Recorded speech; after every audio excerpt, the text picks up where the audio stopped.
Class 11 অর্থাৎ একাদশ শ্রেণীর ছাত্রছাত্রী বন্ধুরা, তোমাদের যাদের পরিবেশবিদ্যা অর্থাৎ এনভায়রনমেন্টাল স্টাডিজ এই বিষয়টি রয়েছে, তোমাদেরকে আমাদের আজকের এই ভিডিওতে স্বাগত জানাই। তোমরা অনেকেই কমেন্ট করে বলেছো কালকে পরীক্ষা আছে, তো সাজেশন দেওয়ার জন্য তোমাদেরকে খুবই দুঃখের সহিত জানানো যাচ্ছে যে আমাদের এই বিষয়ে কিন্তু কোনো টিচার নেই, আমরা সাজেশন পাচ্ছি না।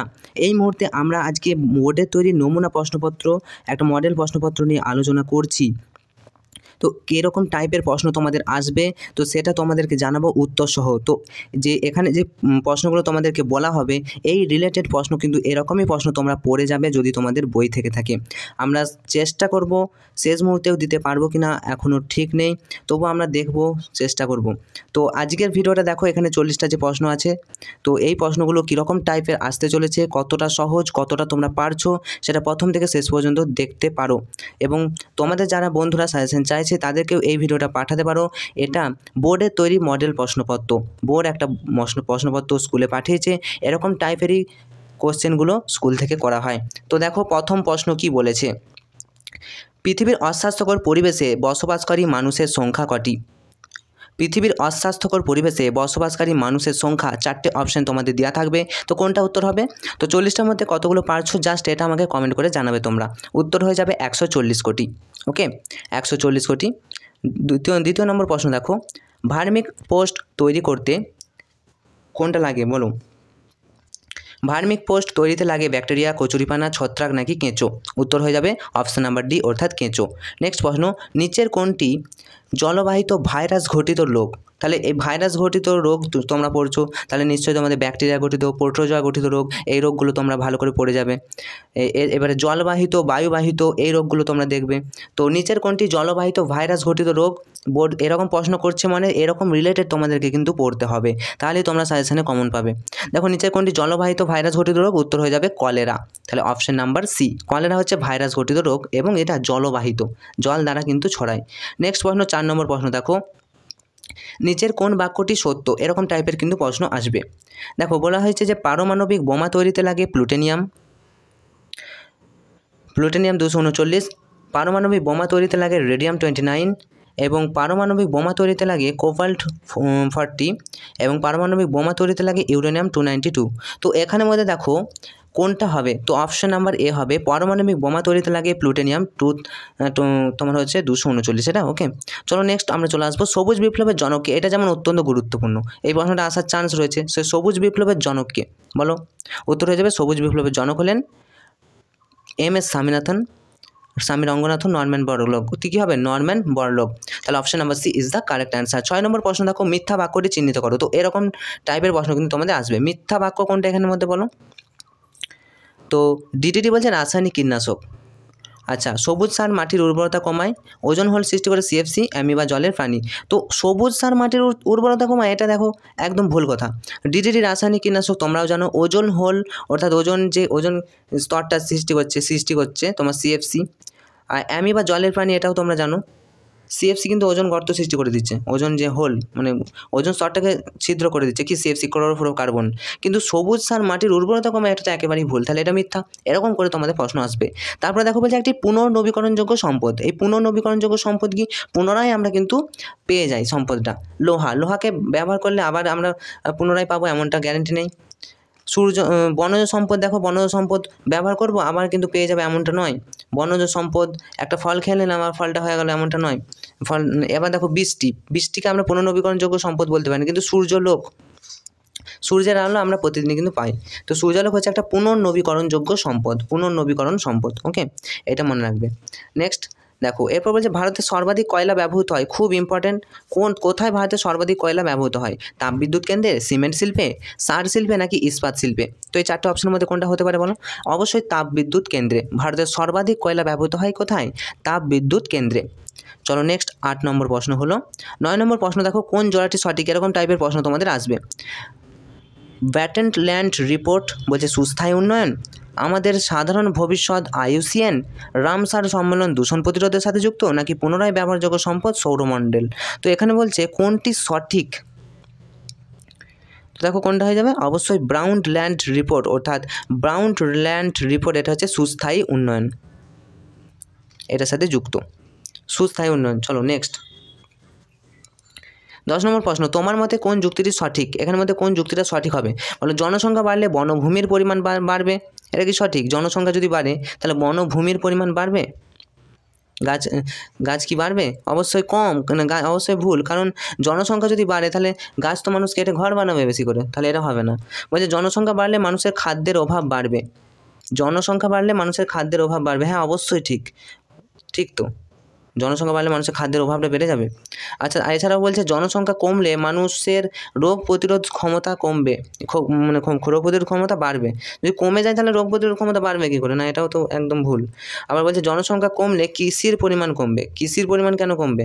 মানুষ তো বেশি করে চাষ করতে হবে না, তো কৃষির পরিমাণ কমবে না, তাহলে উত্তর হবে কোনটা? জনসংখ্যা বাড়লে মানুষের খাদ্যের অভাব বেড়ে যাবে, যেটা মানুষ, জনসংখ্যা যদি বেশি পরিমাণে বেড়ে যায় তা খাবার অভাবটা কিন্তু বেড়ে যাবে আরও। নেক্সট দেখো 11 নম্বর প্রশ্ন, যে কি বলছে, গঙ্গোত্রী হিমবাহ বছরে কত মিটার করে গলে যাচ্ছে? গঙ্গোত্রী হিমবাহ অত্যন্ত গুরুত্বপূর্ণ, তো হিমবাহগুলো গলে যাচ্ছে দেখো কত মিটার করে, উত্তর হবে 23, তাহলে option B is the correct answer. Gangotri হিমবাহ 23 মিটার করে গলে যাচ্ছে।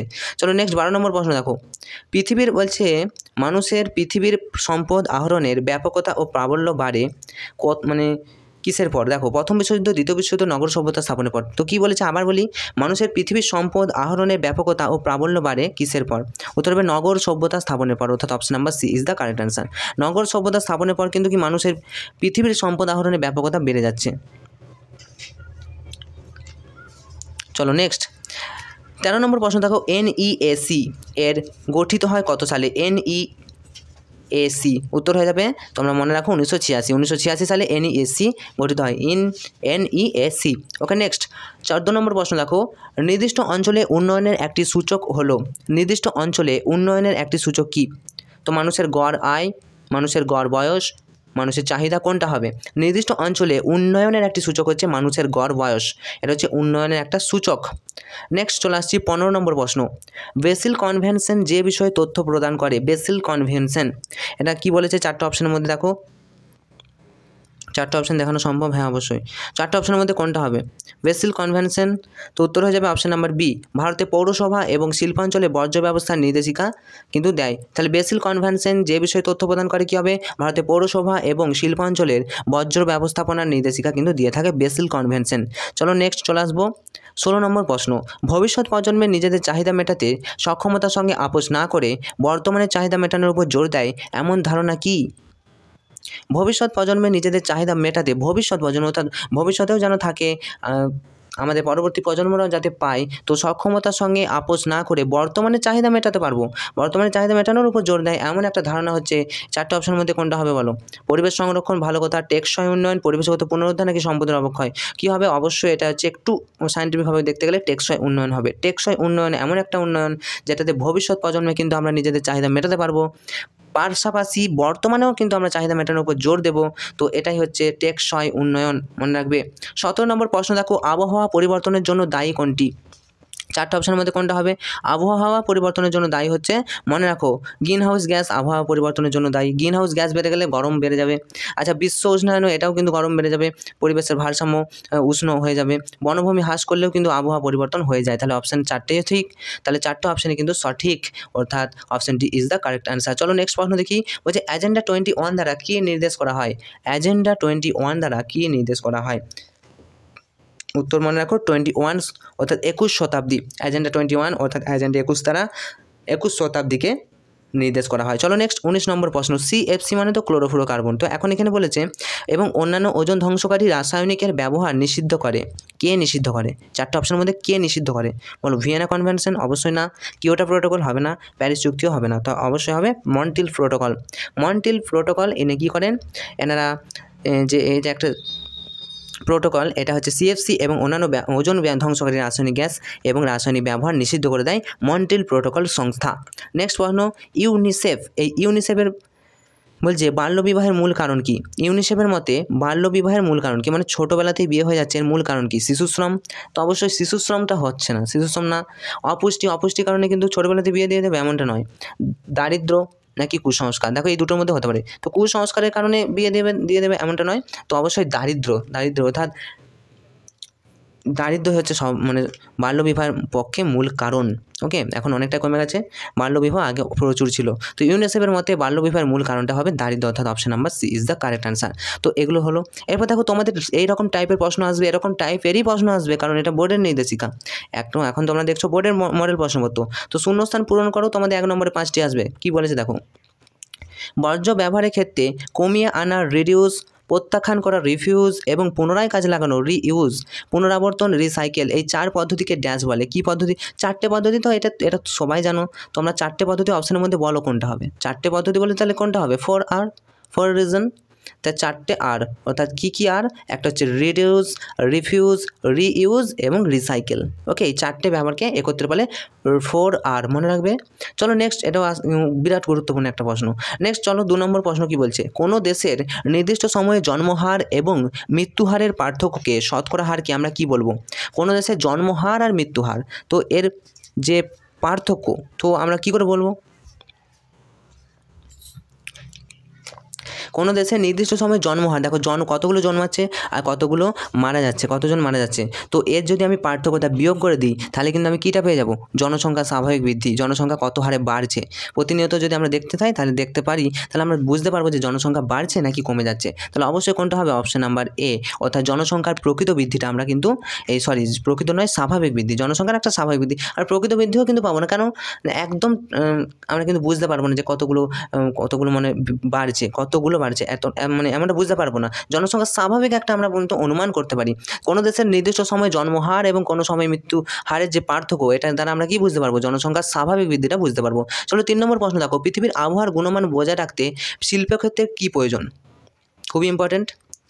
আবহাওয়ার গুণমানটা যদি আমি বজায় রাখি, তাহলে কী প্রয়োজন? Green technology, blue technology, black নাকি রেড? অবশ্যই গ্রিন। আবহাওয়া তো বলেছে গ্রিনটাই হবে। তা গ্রিন টেকনোলজি এমন একটা টেকনোলজি যে পৃথিবীর আবহাওয়া গুণমানটাকে বজায় রাখতে প্রয়োজন, শিল্পক্ষেত্রে প্রয়োজন। চলো নেক্সট প্রশ্ন, মিনামাটা রোগ সৃষ্টিকারী ধাতুটি কি? এটা তোমরা খুবই সবাই জানো। মিনামাটা যে রোগটা সৃষ্টি হয়েছিল কিসের জন্য? মিনামাটা পারদ দূষণে মিনামাটা, ফ্লোরাইড দূষণে ফ্লোরোসিস, এটা তোমাদের ক্লাস 7-8 আছে। তো মিনামাটা কী হবে? পারদ, এটা মনে রাখবে। নেক্সট চলে আসবো 5 নম্বর প্রশ্ন দেখো, শূন্যস্থানে 5 নম্বর প্রশ্ন, ভারতে প্রতি বছর বলছে ড্যাশ মরুভূমি 0.8 কিলোমিটার ধেয়ে আসছে মরুভূমিটা। তো কোন মরুভূমি? তো মনে রাখো থর মরুভূমি। রাজস্থানে নাকি কোথায় আছে থর মরুভূমি। তো এই থর মরুভূমি কী হচ্ছে? 0.8 কিলোমিটার করে ধেয়ে আসছে প্রতি বছর। তো এটা হচ্ছে থর মরুভূমি। ওকে, অপশন নাম্বার বি। চলো নেক্সট দেখো, সত্য মিথ্যা নির্বাচন করো। এখানেও তোমাদের 1x5 অর্থাৎ 5টা সত্য মিথ্যা থাকবে। দেখো কি বলেছে। 1 নম্বর বলছে বিশ্বের সব ধরনের মোটরযান থেকে প্রতি বছর 90 কোটি মেট্রিক টন কার্বন ডাইঅক্সাইড নির্গত হয়। এটা কি সত্যি? 90 মেট্রিক টন সব ধরনের মোটরযান থেকে? আচ্ছা দেখা যাক। অপশন নাম্বার 2 বলছে দেখো, ধরো এটা পারলাম না, তাহলে কী করে করবো? 2 নম্বর বলছে দেখো, জনসংখ্যা বাড়লে প্রতি বছর মোটরযান থেকে কার্বন ডাইঅক্সাইড নির্গমনের পরিমাণ কমবে। তো জনসংখ্যা যদি বাড়ে তাহলে কী করে কমবে? জনসংখ্যা যদি বাড়ে তাহলে মোটরসাইকেল চালানোর ব্যক্তির সংখ্যাও বাড়বে, আর যদি বাড়ে তাহলে কার্বন ডাইঅক্সাইড নির্গমনের পরিমাণ কমবে বলেছে, এটা তো একেবারেই ভুল। তারপর 3 নম্বর প্রশ্ন দেখো, জীবাশ্ম জ্বালানি ব্যবহারের ফলে প্রচুর কার্বন ডাইঅক্সাইড উৎপন্ন হচ্ছে, এর ফলে পৃথিবীর তাপ বাড়ছে। তো এটা কিন্তু ঠিক মনে হচ্ছে। হ্যাঁ অবশ্যই, জীবাশ্ম জ্বালানি আমরা ব্যবহার করছি, তাহলে প্রচুর কার্বন ডাইঅক্সাইড উৎপন্ন হচ্ছে, এরপর পৃথিবীর তাপমাত্রা বাড়ছেই। তাহলে 3 নম্বরটা শুধুমাত্র ঠিক, এরকম একটা অপশান আমরা নিব একটু পরে, দেখছি। মানে 4টা কী বলেছে দেখো, যে শিল্পক্ষেত্রে CO নিঃসরণ পুরোপুরি বন্ধ করা সম্ভব। CO অর্থাৎ কার্বন অক্সাইড, এরকম যে নিঃসরণ পুরোপুরি বন্ধ করা সম্ভব, পুরোপুরি বন্ধ করাও সম্ভব। আচ্ছা, তো আমরা দেখে নেব উত্তর কোনটা। তো 4টে অপশান দেখো তোমাদের মধ্যে রয়েছে, তো অপশান হবে A, option A is the correct answer. যে মিথ্যা, সত্য এবং মিথ্যা, অর্থাৎ অপশান এটাকে আমরা নিলাম। নেক্সট দেখো 2 নম্বর 2-1 প্রশ্ন দেখো কী বলেছে। 1972 সালে রাষ্ট্রসংঘ পরিবেশ রক্ষার্থে UNEP কর্মসূচি গ্রহণ করে। ভালো কথা। তো এটা কি সত্য? 1972 সালে রাষ্ট্রসংঘ পরিবেশ রক্ষার্থে UNEP কর্মসূচি গ্রহণ করে। হ্যাঁ, এটা সত্য। আচ্ছা দেখো তারপরে প্রশ্ন, 1988 সালে জলবায়ু পরিবর্তন বিষয়ক আন্তঃসরকারি কমিটি IPCC গঠিত হয়। তো এটাও কিন্তু সত্য, এগুলো মনে রাখবে সালগুলো। দূষণকারী রাষ্ট্রের নীতিগতভাবে ব্যয় বহন করা উচিত। দূষণকারী রাষ্ট্রের নীতিগতভাবে ব্যয় বহন করা উচিত বলছে। 3 নম্বর, এটাও কিন্তু সত্য। আচ্ছা, যুদ্ধ করার মনোভাব সুস্থায়ী উন্নয়নের পরিপন্থী নয়। যুদ্ধ করার মনোভাব সুস্থায়ী উন্নয়নে পরিপন্থী নয়, এটা কিন্তু মিথ্যা। তাহলে আমরা অপশন ওয়াইজ দেখে নেবো, 4টে অপশনের মধ্যে কোনটা হবে? অপশন নাম্বার এটা হচ্ছে 3টেই সত্য, 1টি মিথ্যা। চলো 3 দেখে প্রশ্ন দেখো, ডিজিটাল পরিষেবা মানব সম্পদের উন্নয়নে প্রধান পদক্ষেপ। ডিজিটাল পরিষেবা, তাহলে এটা কি সত্য? হ্যাঁ, অবশ্যই সত্য। ডিজিটাল পরিষেবা আমাদের মানব সম্পদ উন্নয়নের প্রধান পদক্ষেপ নিচ্ছে। শিক্ষা এবং স্বাস্থ্যের উন্নতি হলো মানব সম্পদ উন্নয়নের প্রধান হাতিয়ার, এটাও কিন্তু সত্য। পানীয় জলে পিএইচ মাত্রা হচ্ছে 6.5 থেকে 8.5, এটাও সত্য। ওজোন সেলে বাটখারা থাকে, ওজোন সেলে কিন্তু কোনো বাটখারা থাকে না, তাহলে এটা মিথ্যা। তাহলে আমরা অপশান ওয়াইজ নিয়ে নেবো, অপশান এটাকেই নেবো, যে অপশান 1, 3টে সত্য আর 4 নম্বরটা মিথ্যা। এরপর দেখো, বায়ুমণ্ডলের ট্রপোস্ফিয়ার স্তরে ওজোন স্তরের অবস্থান। বায়ুমণ্ডলের ট্রপোস্ফিয়ার স্তরে ওজোন স্তরের অবস্থান কীরকম? 4টে অপশনের মধ্যে কোনটা হবে বলো? সরি, এটা তো সত্য মিথ্যা হচ্ছে। তো বায়ুমণ্ডলের ট্রপোস্ফিয়ার স্তরে বলছে ওজোন স্তর অবস্থান করছে, একেবারেই মিথ্যা। কি বায়ুমণ্ডলের ট্রপোস্ফিয়ার স্তর, স্ট্র্যাটোস্ফিয়ার স্তর, মেসোস্ফিয়ার, এক্সোস্ফিয়ার, থার্মোস্ফিয়ার, তো এই স্তরগুলো তোমরা জানো। তো ট্রপোস্ফিয়ার স্তর তো ক্ষুব্ধমণ্ডল, অর্থাৎ ঝড় বৃষ্টি হয় প্রচুর, তো ওই স্তরে ওজোন স্তর থাকবে কী করে? তাই তো। আচ্ছা, নেক্সট দেখো বলছে স্ট্র্যাটোস্ফিয়ার মধ্যে শান্ত মণ্ডল, তো এখানেই কিন্তু ওজোন স্তরটা অবস্থান করছে, স্ট্র্যাটোস্ফিয়ার। তো মনে রাখবে, তাহলে একটা হচ্ছে ভুল হয়ে গেল, 2টা হচ্ছে ঠিক হলো, কারণ স্ট্র্যাটোস্ফিয়ার স্তরে ওজোন স্তর আছে আর জেট বিমান চলাচল করে এই স্ট্র্যাটোস্ফিয়ার স্তরে। তারপর বলছে হ্যারিকেন একটি ঝড়ের নাম। হ্যারিকেন কি ঝড়ের নাম? হ্যাঁ, অবশ্যই তো হ্যারিকেন একটা ঝড়ের নাম, সবাই জানো। আচ্ছা, সুনামি বায়ুমণ্ডলে ঘটে। সুনামি কোথায় বায়ুমণ্ডলে ঘটে? অবশ্যই ভুল। সুনামি কিন্তু সমুদ্রে থেকে উৎপন্ন হয়, অর্থাৎ প্রবল যে জলোচ্ছ্বাস, সামুদ্রিক জলোচ্ছ্বাসকে তো আমরা সুনামি বলি। তাহলে আমরা কি বুঝতে পারছি এখান থেকে, যে দুটো অপশান কিন্তু ঠিক। কোন দুটো অপশান ঠিক হলো? যে 2 আর 3, অর্থাৎ স্ট্র্যাটোস্ফিয়ার স্তরে ওজোন স্তরে অবস্থান করছে এবং হ্যারিকেন একটি ঝড়ের নাম, এই দুটি অবস্থান করছে। তাহলে এই 4টে অপশানের মধ্যে দুটো ঠিক, কোনটা দেখো? অপশান বিটা হচ্ছে, তাই তো, যে প্রথমেটি মিথ্যা, 2টি সত্য, তারপরটি মিথ্যা। তো এরকমভাবে তোমাদেরকে বেছে নিতে হবে। এবারে 5 নম্বর দেখো, সুস্থায়ী পরিবেশ উন্নয়ন গড়ে তুলতে কৃষি উৎপাদন, অরণ্য রক্ষণ, শিল্প উন্নয়ন ইত্যাদি কর্মকাণ্ডে প্রতিটি নাগরিকের সক্রিয় অংশগ্রহণ একান্ত প্রয়োজন। 1 নম্বর প্রশ্ন বললো। 2 নম্বর প্রশ্ন বলছে জনসাধারণের, তাহলে এই যে 1 নম্বর প্রশ্নটা বললো, এটা ঠিক কিনা ভুল আগে বলো। যে সুস্থায়ী পরিবেশ উন্নয়ন গড়ে তুলতে কৃষি উৎপাদন, অরণ্য রক্ষণ বলছে অরণ্যকে রক্ষা করা, কৃষির পরিমাণ বাড়ানো, শিল্প উন্নয়ন করানো, শিল্পের উন্নয়ন করা ইত্যাদি কর্মকাণ্ডে প্রতিটি নাগরিকের সক্রিয় অংশগ্রহণ প্রয়োজন। হ্যাঁ, সবাই যদি সক্রিয় অংশগ্রহণ করে তাহলে আমরা একটা সুস্থায়ী পরিবেশ গড়ে তুলতে পারবো, তো এটা একদম সত্য কথা। তারপর 2 নম্বর বলছে জনসাধারণের সর্বস্তরে পরিবেশ সচেতনতা গড়ে তোলার উদ্দেশ্যে ন্যাশনাল অ্যাওয়ারনেস ক্যাম্পেইন গড়ে তোলা হয়। অবশ্যই গড়ে তোলা হয়, জনসাধারণের অ্যাওয়ারনেস মানেই তো কি? সচেতনতা, তো অবশ্যই ন্যাশনাল অ্যাওয়ারনেস ক্যাম্পেইন গড়ে তোলা হয়। এবার 3 নম্বর প্রশ্ন দিকে যদি আমরা তাকাই, ভারতের শতকরা 90% মানুষ বলছে গ্রামে বসবাস করে। 90% মানুষই কি গ্রামে বসবাস করবে? তাহলে শহরে বাস করছে কারা? একদম ভুল কথা। আর তারপরে 4 নম্বর প্রশ্ন বলছে বৈদিক যুগে বলছে তপবনগুলি ছিল প্রকৃতপক্ষে অভয়ারণ্য। হ্যাঁ, বৈদিক যুগে তপবনগুলি ছিল প্রকৃতপক্ষেই অভয়ারণ্য। তো এই 4টে অপশনের মধ্যে কোনটা হবে তোমরা এবার বলো। তো আমরা অপশান এটাকেই বেছে নিচ্ছি, কারণ কি আমরা কি জানলাম যে 2টো সত্য আর 4 নম্বরটিও সত্য, আর 5 নম্বর এই যে অর্থাৎ 3 নম্বরটি মিথ্যা বলেছে, কারণ 90% মানুষ গ্রামে কখনো বাস করে না। চলো এরপর দেখো, সঠিক পর্যায়ক্রম নির্ণয় করে, এরকম টাইপের প্রশ্ন তোমাদের আসবে 2টি। তো কীরকম প্রশ্ন বলেছে দেখো, পর্যায়ক্রম বলেছে। তো মন্ট্রিল প্রোটোকল বলছে Ramsar convention, Stockholm conference, Kyoto protocol. এবার দেখো অপশান বি এরকম বলেছে, অপশান সি এরকম বলেছে। যাই হোক, তো অপশান আমরা দেখছি যে পর্ষদের যে পাঠ্যক্রম সেখানে কোনো বিকল্প দেওয়া নেই, সঠিক পর্যায়টা এইরকম, সঠিক পর্যায়টা এরকম দেখে নাও, যে প্রথমে রামসার কনভেনশন, তারপর স্টকহোম কনফারেন্স, তারপরে মন্ট্রিল প্রোটোকল, তারপরে হচ্ছে কিয়োটো প্রোটোকল। ওকে, চলো তারপরে দেখো, এখানে বলছে স্ট্র্যাটোস্ফিয়ার আবহমণ্ডলের পরিবর্তন, জলের অম্লতা বৃদ্ধি, জলাশয়ে মাছের সংখ্যা হ্রাস। তো এখানের মধ্যে তোমাদেরকে দেখিয়ে দিই কোনটা ঠিক। তারপরে বলছে আবহমণ্ডলের পরিবর্তন, স্ট্র্যাটোস্ফিয়ার, জলাশয়। তো এখানের মধ্যে অপশান এটাকে আমরা নেব, অপশান এ, কারণ স্ট্র্যাটোস্ফিয়ার, তারপর হচ্ছে স্ট্র্যাটোস্ফিয়ারের পর হচ্ছে আবহমণ্ডলের পরিবর্তন, জলের অম্লতা বৃদ্ধি, তারপর হচ্ছে জলাশয়ে মাছের সংখ্যা হ্রাস। তো এইগুলো হচ্ছে এরকম। তো স্তম্ভ মেলাও, স্তম্ভ মেলাতে বলছে তোমাদের। তো দেখো, আমরা এবারে তোমাদের স্তম্ভ মেলাও এরকম টাইপের তোমাদের প্রশ্ন কিন্তু আসবে। তো দেখে নাও, আমরা তোমাদেরকে ডাইরেক্ট দেখিয়ে দিচ্ছি। প্রথমে কি বলেছে সামুদ্রিক বাস্তুতন্ত্র, তাই তো। তো একের দাগের সাথে কোনটা হবে? একের সাথে হবে সি, সামুদ্রিক বাস্তুতন্ত্র হবে সিল মাছ। তো অনস্ক্রিন তোমরা দেখতে থাকো, সামুদ্রিক বাস্তুতন্ত্র হবে সিল মাছ, অর্থাৎ একের সাথে আমরা সিকে নিলাম। এরপর দেখো বনভূমির বাস্তুতন্ত্র, এটা কি হবে? 2 দাগে এ হবে, অর্থাৎ বৃক্ষ। বনভূমির বাস্তুতন্ত্র হবে বৃক্ষ।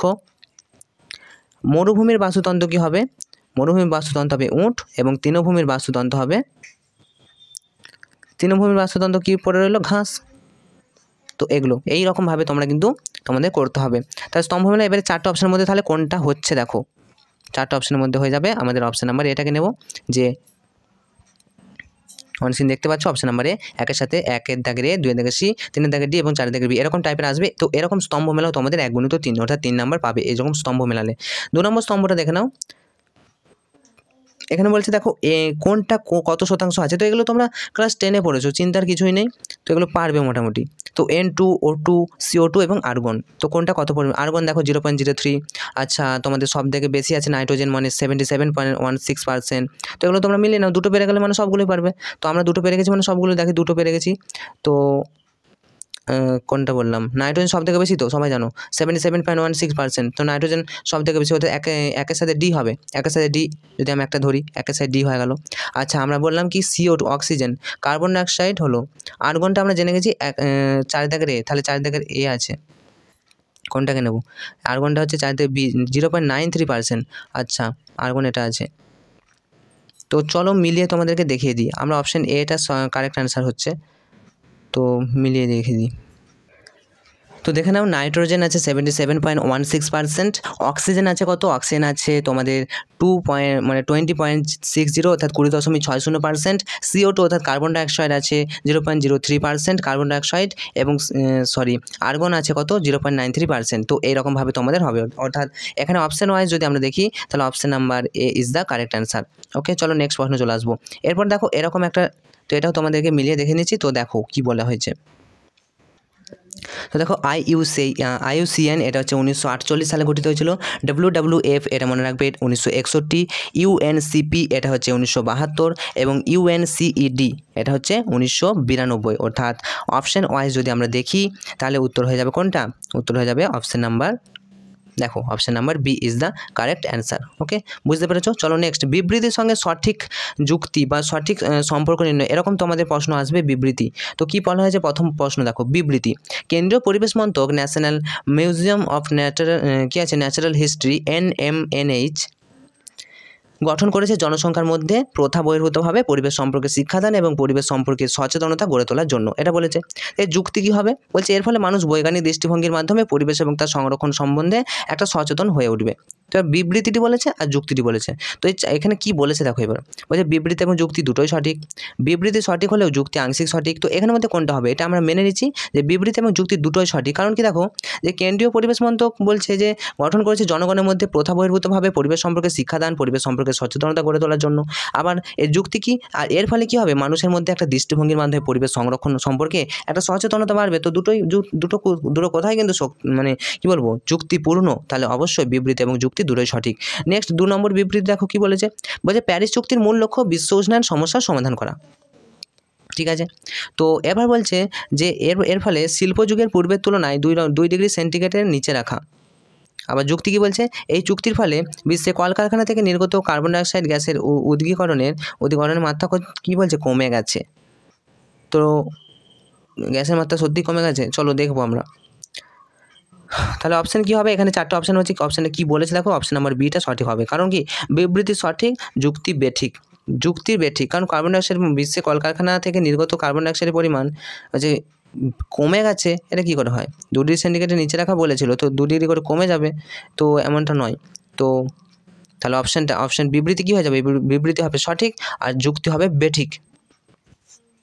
চলো নেক্সট 3 নম্বর দেখো, সংস্কৃতি হলো মানুষের আচার আচরণের সমষ্টিগত রূপ, যাহা মানুষের সূক্ষ্ম জীবনবোধ এবং উৎকর্মের পরিচায়ক। তো এটা বললাম। আর যুক্তিটা দেখো কি বলেছে, সংস্কৃতি মানুষকে কুসংস্কার মনজ্ঞ করে তোলে। তো দেখতেই মানে একেবারে বুঝতেই পেরেছো যে সংস্কৃতি বলছে মানুষের আচার আচরণের সমষ্টিগত রূপ, যাহা মানুষের সূক্ষ্ম জীবনবোধ এবং কর্মের পরিচায়ক। হ্যাঁ অবশ্যই এই কথাটা সঠিক। তাহলে অপশান নাম্বার সি হয়ে যাবে। এখান থেকে 4টে অপশান দেখো, যে অপশান নাম্বার সিটাকে আমরা কি বলবো? সঠিক এবং যুক্তির সঙ্গে সম্পর্কহীন, যুক্তির সঙ্গে এর কোনো সম্পর্ক নেই। এরপর দেখো তোমাদের কীরকম টাইপের প্রশ্ন আসবে, সঠিক প্রশ্ন নির্বাচন, সঠিক চিত্র নির্বাচন করতে হবে। এরকম টাইপের তোমাদের দুটো আসতে পারে। তো এরকম বোর্ড কিন্তু নির্দেশ দিয়েছে, এবার তোমাদের স্কুল কী করেছে তোমাদের স্কুলই জানে। ক্রমবর্ধমান জনসংখ্যা বোঝাতে কোন লেখচিত্রটি গ্রহণযোগ্য? ক্রমবর্ধমান। তো তোমরা দেখে নাও 4টে অপশনের মধ্যে কোনটাকে আমরা বলবো ক্রমবর্ধমান। দেখো এটা হয়ে আবার কিন্তু নেমে যাচ্ছে, এটা একটু উঠেছে, এটা এরকম। তো ক্রমবর্ধমান জনসংখ্যা বাড়ছে, তো ক্রমবর্ধমান জনসংখ্যা বেড়েই চলেছে, তো এটা হবে। ওকে, অপশন এটাকে আমরা বেছে নেব জনসংখ্যার আকার। চলো এরপর দেখো অক্সিজেন চক্রের কোন শব্দচিত্রটি সঠিক?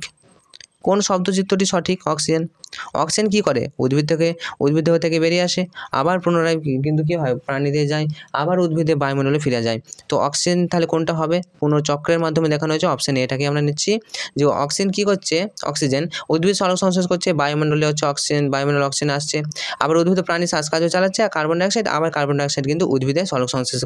আমাদের থেকে যে কার্বন ডাইঅক্সাইড বের হয় সেটা হচ্ছে অক্সিজেন আমাদের মানে গাছ নিয়ে নেয়। গাছের খাবার তৈরি করতে তো জানো তো কার্বন ডাইঅক্সাইড কিন্তু লাগে। তো আমাদের মুখ থেকে, আমাদের শরীর থেকে কার্বন ডাইঅক্সাইড বের হয়, অন্যান্য প্রাণীদের থেকেও। তো কার্বন ডাইঅক্সাইড আবার কি হয়, উদ্ভিদ সরল সংশ্লেষ হিসেবে রান্না করে, গাছের পাতায় রান্না করে হচ্ছে বায়ুমণ্ডলে আবার অক্সিজেন ছেড়ে দেয়, আবার অক্সিজেন ছাড়লে উদ্ভিদ ও প্রাণীরা কিন্তু শ্বাসকার্য চালায়। অর্থাৎ অপশন এটা কিন্তু সঠিক অ্যান্সার। বুঝতে পেরেছো?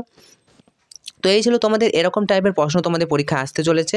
তো সাজেশন পেলে অবশ্যই আমরা জানাবো, আর সাজেশন না পেলে অবশ্যই তোমরা এই যে রিলেটেড প্রশ্নগুলো খুব ভালো করে প্র্যাকটিস করে যাবে যদি তোমাদের বই থেকে থাকে। তো ভিডিওটা একটু তোমরা বন্ধুদেরকে শেয়ার করো, যাতে তোমার বন্ধুরাও এই পরিবেশবিদ্যা সম্পর্কে জানতে পারে ও কীরকম টাইপের প্রশ্ন আসতে পারে সেটা জানতে পারে। অবশ্যই তোমাদের সাথে আমরা থাকবো, তোমরাও আমাদের সাথে থাকো। চ্যানেলে নতুন হলে চ্যানেলটা সাবস্ক্রাইব করে রাখো। এই যে বুঝালাম তোমাদেরকে, বুঝতে পারলে কিনা অবশ্যই কমেন্ট করে জানাবে। তোমরা 40টার মধ্যে কতগুলো পারলে অবশ্যই কমেন্ট করে জানাও। তোমাদের পরীক্ষা ভালো হবে এই শুভকামনা তো আমাদের রয়েছে। তো শুভকামনা জানাই আবারও। Enjoy exam, all the best.